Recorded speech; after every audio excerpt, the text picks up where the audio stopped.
앞으로 만약 네가 7,000원을 가지고 있다면 내가 그걸로 400만 원 만드는 방법을 알려줄게. 이건 딱 한 번만 작동하니까 잘 들어. 먼저 치킨 앱을 다운로드해. 가입만 해도 바로 50만 원 보너스를 줘. 그리고 그 돈은 실제로 카드로 출금할 수 있어. 그 다음 치킨 로드 게임에 들어가서 7,000원을 베팅하고 시작 버튼을 눌러. 그러면 닭이 앞으로 달리기 시작해. 닭이 한 걸음 움직일 때마다 내 돈이 곱절로 늘어나. 멀리 갈수록 돈이 점점 더 많이 쌓여. 언제든지 원할 때 출금할 수도 있어. 난 새 계정으로 바로 해봤는데 진짜 됐어. 첫 판에 400만 원 벌고 바로 카드로 출금했어. 너도 한번 해봐. Hey, what's up? MKBHD here, and welcome to your first look and hands-on of everything Apple just unveiled today at their 2025 September event. This is iPhone 17, 17 Pro, and 17 Air. Definitely get subscribed to be among the first to see the full reviews when they come out. But this is my first impressions, and I actually found it pretty simple to synthesize my thoughts on everything they announced today. Like, there is some good tech, there's some interesting new designs, and some questionable decisions, but the funny thing is, as I go to these events and as I think about all this stuff, what usually happens is I end up typically getting some texts from friends asking what I think of the announcements, and my mental task is to summarize everything I'm thinking about into one or two easily digestible sentences or just words to understand what's new and what happened. I don't want to tell them too much information. And so that's what I'm going to give you about each of the things Apple announced today. I'm going to give you my super compressed version of what I saw. So let's just start with the iPhone 17, right? The base new iPhones. My ultra simple summary for the iPhone 17 would be, hey, it got ProMotion and a better selfie camera, and the rest is mostly the same. So the design is mostly unchanged other than the new colors, same screen sizes, same dimensions, same camera bump, same buttons and camera control, which they barely talked about. But there's a new A19 chip inside, which we expected. That should see some nice performance gains and efficiency bumps, roughly 20% faster CPU, which is nice. And battery life should be a few beats longer. And the display is brighter too, getting up to 3000 nits. But this is the first time we are seeing a Pro-branded feature on a non-Pro iPhone, because every new iPhone across the range now has ProMotion. And it's the same ProMotion too. It's the adaptive 1 to 120 hertz.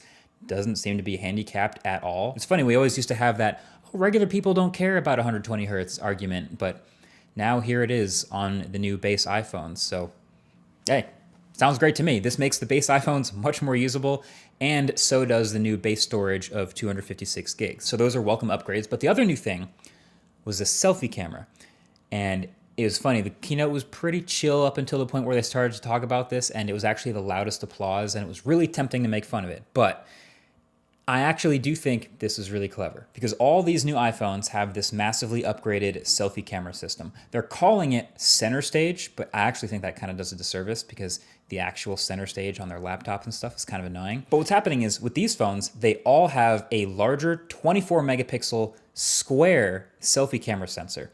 And so then when you go to take a selfie, the phone can take a regular vertical selfie, or can manually or even automatically take a horizontal selfie without you having to rotate the phone. And honestly, this might be genius. Like, the default for most people is obviously to take a vertical selfie now. It just fits on the phone. You're probably viewing it on the phone. But if you go to take a horizontal selfie to fit more people, suddenly the camera lens is off to the side and it's a little bit less natural looking. So now, since the selfie camera is larger and a square, it can literally just crop an 18 megapixel selfie in portrait or landscape, and for videos or photos. I think it's great. It's very useful. It might be the biggest upgrade to the iPhone 17. So then there's the iPhone 17 Pro. And my quick friendly summary of the Pro phones is, hey, they got better zoom and more battery and orange. So the Pro iPhones actually look a little bit different. There's actually quite a bit going on here with this new design. First of all, there's only 3 colors: cosmic orange, deep blue, and silver. Really bumming me out that there's no black Pro phone. But then I remembered dbrand exists. Never mind. But then the thing that's going to catch everyone's eye on the back is the camera bar up at the top, which is what Apple keeps calling in their keynote a plateau. It kind of looks a little bit like the Pixel's visor, or frankly what we've been seeing on a ton of other Android phones for years now, just a huge bar across the top of the back of the phone. But it's actually not just cameras in here. Apple's done some rearranging of the insides of the phone to actually shove more components, like the A19 Pro chip and the logic board and storage up here in that bar so they could fill out more of the bottom of the phone with more battery.